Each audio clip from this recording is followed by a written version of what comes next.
Hey guys, how are you? Hope you're all doing very well. This afternoon I'm going to be doing another movie review. This movie is a horror anthology from Australia, English language, released in the year 2015, directed by 10 directors. You've got Bossy Baker, Nicholas Collard, Daniel De Perez, Carmen Falk, Matthew Godrich, Evan Randall Green, Justin Harding, Goran Spolyarich, Enzo Tedeschi and Rebecca Thompson, and this film is called A Night of Horror Volume 1. So A Night of Horror Volume 1 consists of 10 tales. You've got tales that range from a woman whose house is containing this really strange noise that's getting more and more intense. You've got this woman who's working in a morgue who is dealing with a body that does very strange things. You've got a priest who is following a woman who is cheating on her husband. You've also got a farmer who is going insane after his wife leaves him. And you've got a whole range of other stories that start off as something strange but end in something shocking. And so all this is intertwined by a wraparound story that consists of a woman who wakes up in a warehouse and she's seeing all these very strange sculptures and paintings, and then right at the end she's going to learn the purpose of everything that she's seen. So what happens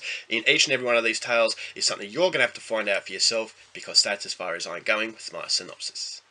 Now my thoughts on A Night of Horror Volume 1. After seeing the film, I will say that the biggest positive to this horror anthology is that each and every one of these stories really feels like they were contained very well to the runtime. And what I mean by that is that none of these stories felt like they should have been feature films. All of these stories feel like they've expanded in that runtime and it's tied up all loose ends, and so you actually get a feeling of satisfaction. And not a lot of horror anthologies do this. A lot of horror anthologies have great stories, but then you feel as though, oh, I really wish that could have been a feature film. But in this movie, all these tales are told to a way where you think, okay, I don't need to know more, is because they've tied up everything. So it feels like these 10 directors really know what they're doing as far as short films are concerned. And I wouldn't be surprised if most of these directors have actually specialised in short films, is because they feel like they really understand what it is. So you don't get that sense of frustration that you want to see more. You feel as though, okay, I'm really happy with what I got there, let's go to the next story. And that's what it does. Now, there are criticisms to the way that it was made. This film doesn't feel like it comes as a whole, which I will go into a little bit later with my negatives. But having said that, I thought it was very competently made. I thought there was very spooky moments. There were some segments that were great, especially one involving a woman in the morgue. That wasn't as unique as you probably think, but it does borrow from other stories. But I thought it was very well told, and it was actually quite scary.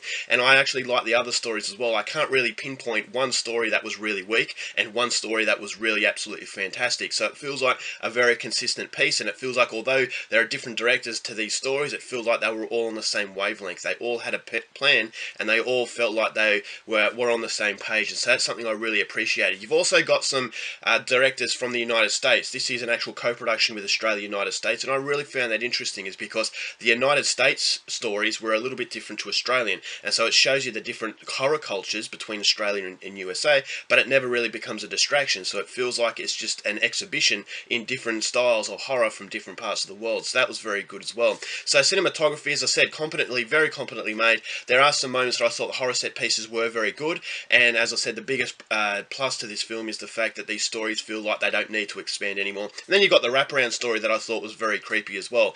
So unfortunately, there are problems to the film. Although it's very competently made, although it is actually quite spooky and creepy in parts, and it's definitely not a bad film, the problem is the fact that it doesn't really intertwine into make a combined film. And the problem with that is it feels like a made-for-TV series. It feels like a television series of Tales of the Crypt, where each week you're seeing a story, and it feels like this is the case. It feels like this movie is actually just, when you buy the DVD, it feels like you're buying a whole season of a specific TV show. And that's the reason why I thought that the fact that it didn't really combine together at the end, it didn't feel like a feature film. It felt like it's missing that X factor to really make it memorable, and it has the memorable qualities of a TV show. So you're not exactly going to run out after you see this film and tell your friends you have to see this because of this, this and that.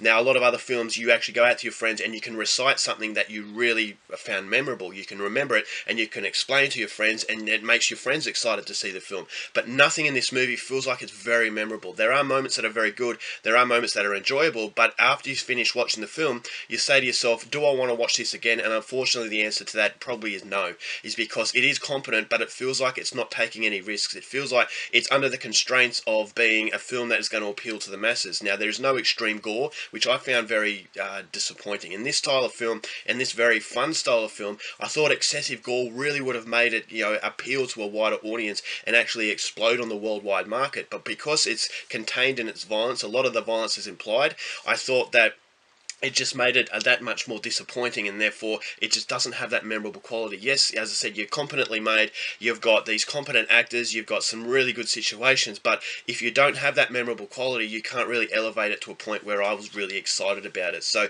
it's definitely not a bad film. As far as horror anthologies is concerned, I would definitely recommend it, but as far as lasting quality, as far as quality that's really going to open people's eyes to these directors, I thought that it was playing it a little bit too safe, staying in the confines of acceptability, and therefore it does suffer as a result. So it probably would have been better as a series of films that played late at night on TV, as opposed to a feature film that's trying to appeal to a worldwide market. So there are some very talented directors in here, especially Enzo Tedeschi, who was connected to the film The Tunnel, which is an Australian found footage horror film. I thought that was very good, but unfortunately, although the directors use their time very well, it just doesn't give them the opportunity to really blossom. It doesn't give them the opportunity to really stand out, and that ultimately is the biggest problem to A Night of Horror Volume 1. So if you are a fan of anthologies, definitely go out there and see it, but just don't get your hopes up for anything truly memorable. So overall, I'm going to give this film 2.5 stars. Still go out there and see it. I found it somewhat enjoyable for one-time viewing.